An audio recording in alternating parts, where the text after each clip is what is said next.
하나님 말씀 요한계시록 5장 1절에서 14절 말씀을 봉독을 했습니다. 이 말씀 가지고 죽임당한 어린 양이라고 하는 제목으로 하나님 말씀 증거하겠습니다. 이 현질 교회에서 유통되고 있는 성경의 이야기, 언어 그런 것하고 이 성경의 텍스트 자체에서 쓰여진 것하고 굉장히 좀 사실은 차이가 많이 나는 시절이죠. 이 성경 자체 그리고 성경이 이 텍스트가 쓰여진 목적 그런 것들을 우리가 그대로 이제 가져와서 지금 우리가 보는 그런 것이 있으면 참 좋은데 그러지 못하고 이것이 좀 이렇게 왜곡이 되거나 또는 교회 제가 보기엔 이제 후퇴를 한 것 같은데 후퇴하는 그런 성격을 보이고 있습니다.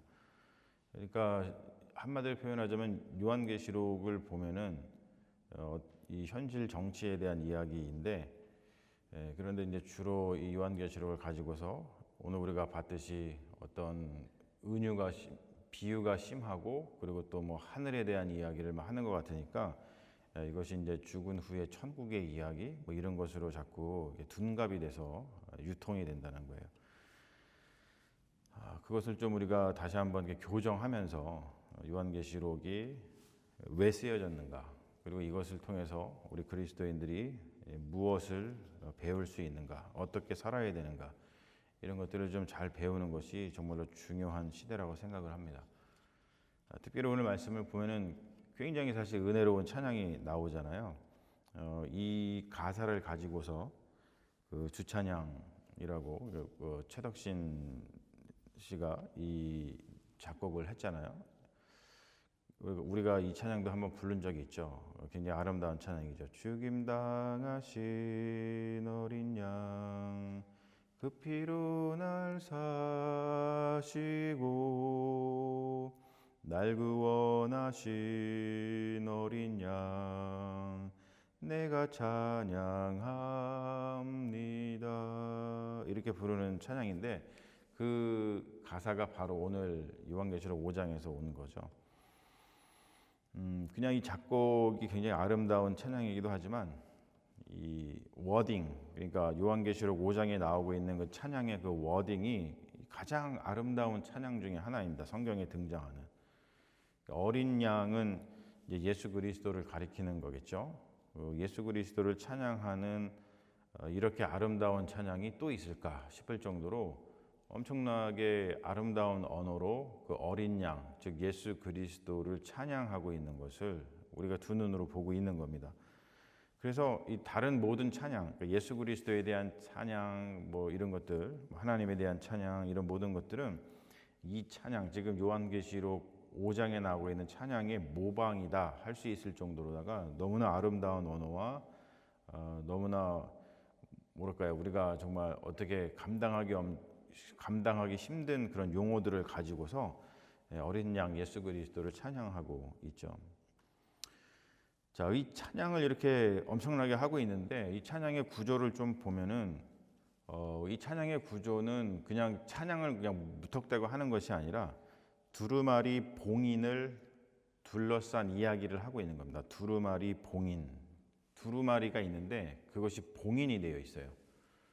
그래갖고 아무도 그 두루마리를 이렇게 펼 수가 없습니다. 7봉인이 되어 있다라는 건 완전하게 봉인이 되어 있어갖고 아무나 그것을 뜯어가지고 거기 두루마리에 무슨 이야기가 내용이 들어있는지를 볼 수 있는 사람이 없다라고 하는 그런 뜻이죠.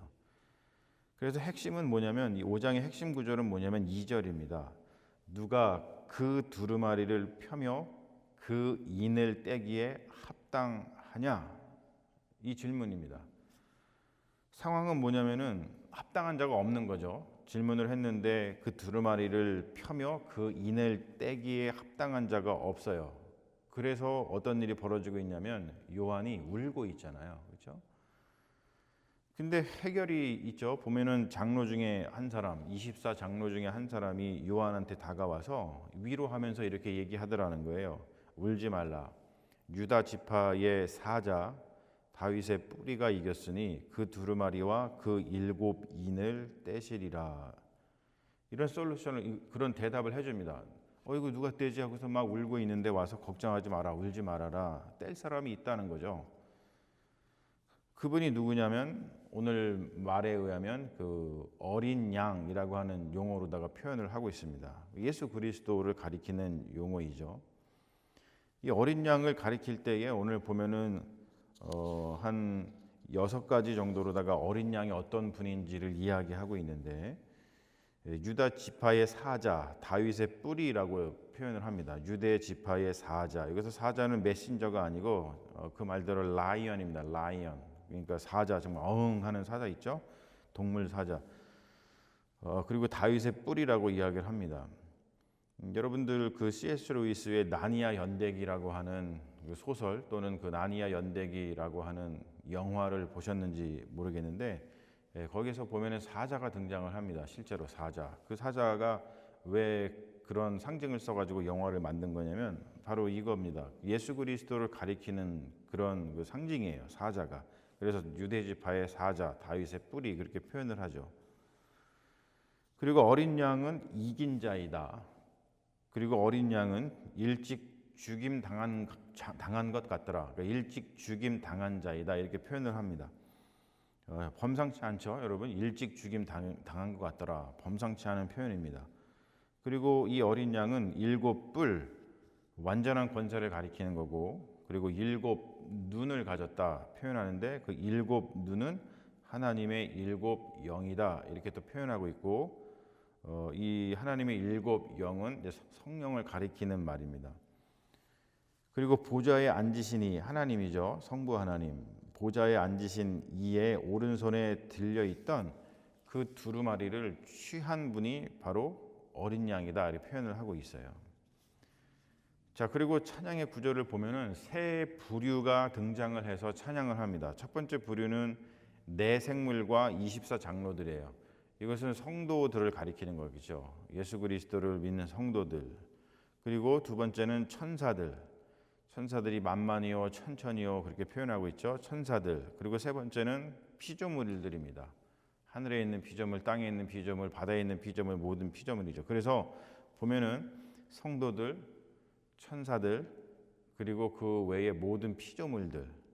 이 말은 다른 말로 표현하면은 모든 만물이 어린 양을 찬양하는 그런 모습을 보여주고 있습니다.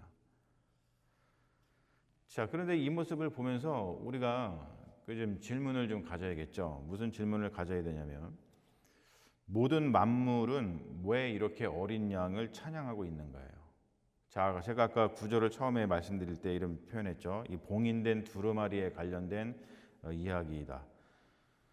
자, 봉인된 두루마리를 펼 수 있는 분이기 때문에 그분에 대해서 이 어린 양을 모든 만물이 찬양을 하고 있는 거잖아요. 자, 그러면은 이 봉인된 두루마리가 도대체 뭐길래 그럴까? 봉인된 두루마리.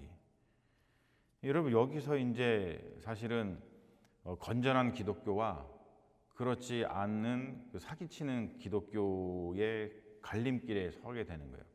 그 뭐냐면은 봉인된 두루마리라고 할 때 이제 사기치는 사람들은 그러겠죠. 그 봉인된 두루마리를 이제 자기가 펴가지고 거기에 무슨 내용이 있는지를 내가 계시를 받아서 알았다. 이런 식으로 다 거짓말을 치겠죠. 대부분 그렇게 합니다.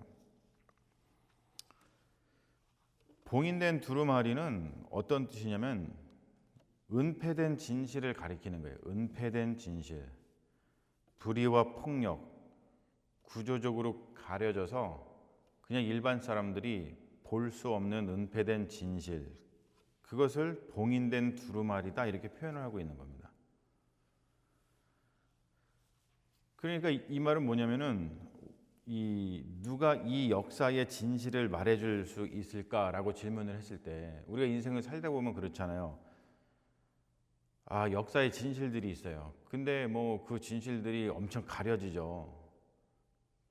역사에서 벌어지고 있는 불의와 폭력들, 그런 것들이 사실은 엄청나게 가려집니다. 이런저런 이유로다가. 뭐 지금 그것은 옛날에만 있었던 일이 아니고 요한계시록이 쓰여지던 당시에만 있었던 일이 아니고 지금도 우리가 뭐 TV를 통해서 중계방송을 통해서 지금 보고 있는 그런 엄청난 일들이 다 그렇게 돌아갑니다. 그러면 우리가 답답하죠.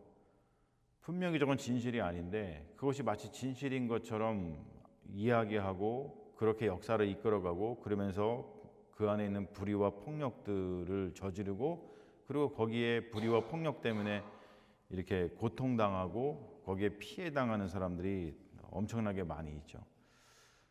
그러면 누가 이 역사의 진실을 말해줄 수 있는가 물었을 때 바로 어린 양이 그런 일을 하실 수 있다고 지금 고백하고 있는 겁니다. 그러니까 어린 양은 어떤 분이냐라고 했을 때 바로 그분이 그 역사의 불의와 폭력으로 인해서 일찍 죽임 당하신 분이다라고 고백을 하고 있는 거예요. 자, 그러면 만물은 왜 어린 양을 찬양하겠어요? 왜 만물이 어린 양을 찬양하겠습니다? 왜 하겠습니까? 이거는 굉장히 통쾌한 거예요. 진실이 드러나겠죠. 어린 양이 진실을 드러내 주실 테니까 만물은 드러난 진실을 보면서 굉장히 속 시원해 할 겁니다. 자, 그러므로 우리가 이 요한계시록을 읽는다는 것은 뭐냐면 요한계시록을 성경으로 받아들인다는 것은 뭐냐면 우리 그리스도인들이 진실로 그 역사의식을 가지고 있어야 된다는 뜻이에요. 역사의식. 이 그리스도인들이 역사의식을 가지려면 어떻게 해야 되느냐 성경에서 가르쳐주고 있는 거죠. 어린 양에게 집중하라는 거예요. 어린 양에게 집중해라. 그 말은 뭐냐면 어린 양에게 집중한다는 뜻은 뭐냐면 어린 양에게 발생했던 그 폭력에 한번 집중해 봐라 라고 하는 거예요. 그것은 뭐냐면 우리 그리스도인들은 어린 양에게 집중을 하게 되면 즉 예수 그리스도에게 집중을 하게 되면 세상에서 일어나고 있는 불의와 그러한 폭력을 그냥 지나치지 않게 된다는 뜻이죠.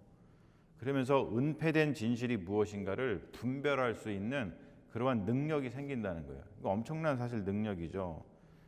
이 권력자들이 제일 싫어하는 일입니다. 그래서 대개 이제 권력자들이 은폐된 진실을 알고 있는 그런 사람이라든지 아니면은 은폐된 진실을 알고 있는 어떠한 집단을 맞닥뜨리게 되면은 하는 일이 세 가지가 있잖아요. 첫 번째는 뭐냐면 저들이 하는 이야기가 맞구나라고 그것을 인정하고 회개하는 사람이 있죠.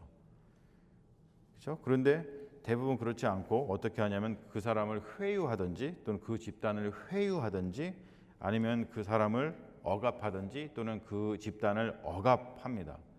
그래서 기독교 역사에서 보면은 정말 진실한 그 선지자 같은 그리스도인들은 굉장히 회유책을 많이 당했고 특별히 억압을 많이 당했죠. 그리고 또 좋은 지도자 중에는 이렇게 어떤 진실을 갖다가 드러내줬을 때 그렇구나 내가 잘못했구나 라고 하면서 올바로 통치하려고 노력을 했습니다. 사실 성경에서 그 대표적인 인물이 다윗이잖아요. 다윗이 그래서 칭송받는 거거든요. 역사의 어떤 진실을 말해줬을 때 제가 잘못했습니다. 그리고서는 자기의 어떤 삶의 그 방향, 통치의 방향을 바꿨기 때문에 그런 겁니다. 그러니까 그리스도인들이 그 역사의식을 갖는다는 것은 뭐냐면 이 요한계시를 통해서 우리가 배우는 그 역사의식을 갖는다는 것은 뭐냐면 지금 어린 양이 이 은폐된 진실, 불의와 폭력을 이렇게 펼쳐가지고 뭐가 진실인지를 보여주신다는 거잖아요. 그러니까 그분을 그러한 분을 믿는다는 우리 그리스도인들은 어떤 일을 하게 되는 거냐면 숨겨진 폭력, 숨겨진 진실 그것을 폭로해가지고 그것에 희생당하지 않도록 돕는 일을 해야 된다는 거예요. 그러니까 계속해서 사실은 우리 그리스도인들은 이 세계에 대해서 깊이 있게 응시할 수 있는 그 능력이 있어야 됩니다. 그래서 공부를 많이 해야 되겠죠. 그리고 숨겨진 폭력에 희생당한 사람들이 너무나 사실 많이 있잖아요. 그런 사람들하고 연대하는 것이죠, 우리 그리스도인들은. 그리고 숨겨진 폭력에 대해서 저항하는 것, 그것이 그리스도인들이 해야 될 일이라는 거예요. 그래서 여러분 우리가 저스티스라고 얘기하죠. 저스티스, 정의. 그리스도 교회에서 말하는 정의는 뭐냐면 그리스도인의 역사 인식을 한마디로 표현한 겁니다. 그리스도인의 역사 인식은 뭡니까? 라고 물어봤을 때 한마디로 표현해봐라. 그러면 그것은 저스티스입니다 라고 하는 거예요.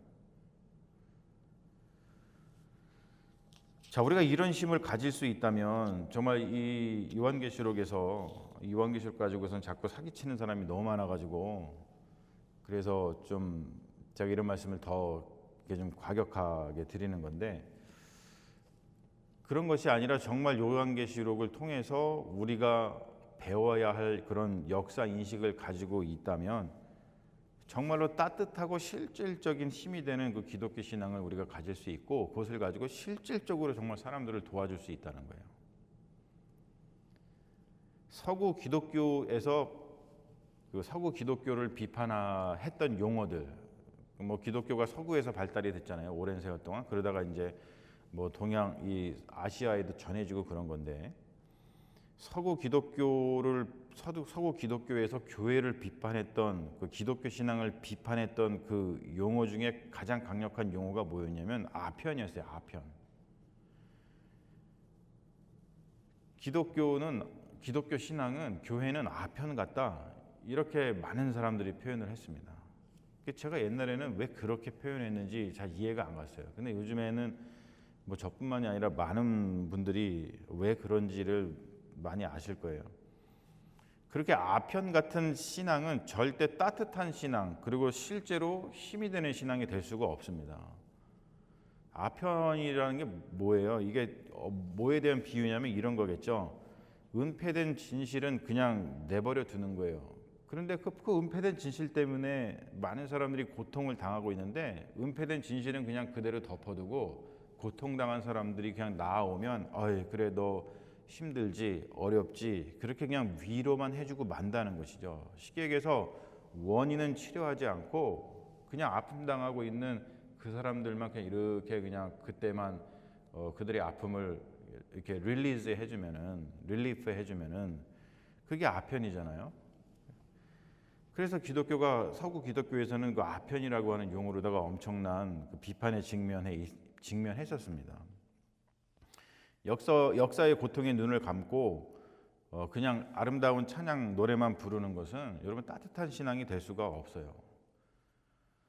찬양이라고 하는 것은 되게 이게 감정이 막 고양되잖아요. 막 찬양을 부르면 마음이 따뜻해지는 것 같고, 찬양을 부르면은 뭔가 이렇게 홀리해지는 것 같고, 그런 생각들을 많이 이제 갖잖아요. 근데 여러분, 찬양이라고 하는 것은 감정의 고양이 아닙니다. 오늘 우리가 찬양을 받잖아요, 그렇죠? 우리가 오늘 찬양의 정수를 받는데, 찬양은 역사의 진실을 받아들이는 마음의 준비예요. 우리가 요즘 시대에 우리 한국 교회를 특히 보면은, 또 미국도 마찬가지인데요. 가장 많이 쓰는 워딩이 뭐냐면 다음 세대라고 하는 말을 많이 씁니다. 다음 세대가 죽었어. 다음 세대를 살려야 돼. 그리고 다음 세대를 준비해야 돼. 그래서 뭐 다음 세대, 뭐 next generation 이런 말을 엄청나게 많이 씁니다. 여러분, 그러면서 하는 일이 뭐냐면은 교회에서 무슨 일을 하냐면 팬시한 찬양 예배를 드려요. 그들의 감정을 고양하기 위해서. 여러분, 그렇게 해서는 다음 세대가 준비되지가 않습니다. 그러면 다음 세대를 준비하려면 어떻게 해야 되느냐? 이 요한계시록 말씀에 근거하면 역사 의식을 고양시켜야 되는 거예요. 쉽게 얘기해서. 그러지 않으면은 기독교가 계속해서 어떤 팬시한 찬양, 팬시한 외적인 것을 갖다가 고양시킨다 그래서 절대로 다시 살아날 수가 없다고 생각을 합니다. 교회에서 유통되는 그 언어들은 그 성경의 풍부한 속뜻을 잘 담아내지 못하는 경우가 굉장히 많습니다. 그러다 보니까 신앙을 축소하고 또 신앙을 왜곡하는 그런 언어들이 굉장히 난무하죠. 그렇다 보니까 여러분, 실질적인 따뜻함하고 실질적인 힘 있는 신앙을 갖는 것이 쉽지가 않은 거예요. 그냥 무속신앙하고 별 다르지 않은 선에서 자꾸 기독교 신앙이 머물고 마는 것이죠. 안타깝죠. 제가 강조하는 거예요. 그렇게 신앙생활을 우리가 할 거면 그냥 무당을 찾아가는 게 낫다는 거죠. 기독교 신앙은 그게 아닌데, 사실 여러분 그렇잖아요. 우리가 정말로 따뜻함을 느낄 때는 언제냐면 진실을 대면할 때입니다.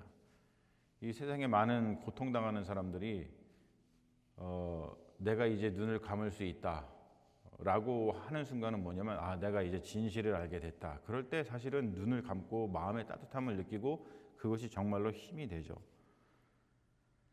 특별히 자기 삶의 어떤 고통에 대한 진실을 대면하면 사람들의 마음은 따뜻해집니다.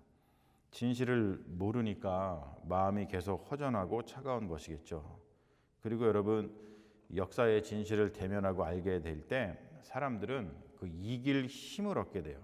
다시 한번 표현하면은 역사의 진실을 대면하고 그것을 알게 될 때 사람들은 어떠한 일이 벌어지냐면 다른 차원의 삶을 살게 됩니다. 다른 차원의 삶. 대부분 다른 차원의 삶을 살았던 우리가 알고 있는 그런 훌륭한 분들은 역사의 진실을 대면하고 그 진실을 알았던 사람들이에요. 이러한 따스함과 이러한 힘을 주는 것이 진정한 기독교의 아름다움이라는 거예요. 그러므로 사랑하는 여러분, 이 아름다운 우리 이 기독교 신앙을 우리가 생명처럼 여기고 그리고 이것을 우리가 더욱더 우리 마음에 우리 삶에 받아들이고 또 우리만 받아들일 것이 아니라 이 정말로 이 아름다운 정말 우리에게 진정 따스함을 주고 진정 이길 힘을 주는 다른 차원의 삶을 살아가게 만들어주는 이 기독교 신앙을 더욱더 많은 사람들에게 알리기 위해서 우리가 더 힘을 좀 내면 좋겠다 그런 생각을 갖습니다. 아름다운 신앙을 생명처럼 품고 살아가시는 행복한 그리스도인이 되시기를 주님의 이름으로 축원합니다. 아멘. 우리 기도하겠습니다. 아버지, 주님께서 우리에게 주신 이 성경의 말씀을 대면하는 것이 바로 그것이 진실을 대면하는 것입니다. 그것이 참 쉽지가 않습니다. 그러다 보니까 사람들은 이것을 왜곡시키고 그리고 자기들 편한 대로 바꾸어서 성경의 그 강력한 그 메시지를 잃어버릴 때가 많이 있습니다. 그러다 보니까 기독교 신앙이 참 힘들어지고 기독교 신앙이 우리의 삶 속에서 이 세상 속에서 진정으로 사람들에게 따스함을 주지 못하고 또 진정으로 실질적인 힘이 되지 못할 때가 많이 있습니다. 그런 안타까움들을 우리가 마음속에 품고 다시 하나님의 그 말씀을 회복하고 싶습니다. 그리하여서 우리가 진정으로 이 요한계시록에서 저희들에게 전해주고 있는 그 역사의식 그것을 잘 회복하여서 우리의 삶뿐만이 아니고 우리 주변에 있는 모든 사람들 그리고 이 세계가 역사의 진실을 대면하여서 더 아름다운 세상 하나님 나라를 일구어갈 수 있는 그 힘을 얻게 되기를 바랍니다. 우리를 불러주셨사오니 그 일을 하는데 우리가 열심을 낼 수 있도록 인도하시고 또 우리의 삶을 그런 일을 하는 그 복된 인생으로 이끌어 주시옵소서. 죽임당하신 어린 양 그분이 우리의 구주임을 다시 한번 고백하고 또 그분과 함께 동행하는 삶을 살게 되는 것을 기쁘고 감사하게 여기며 예수 그리스도의 이름으로 기도합니다. 아멘.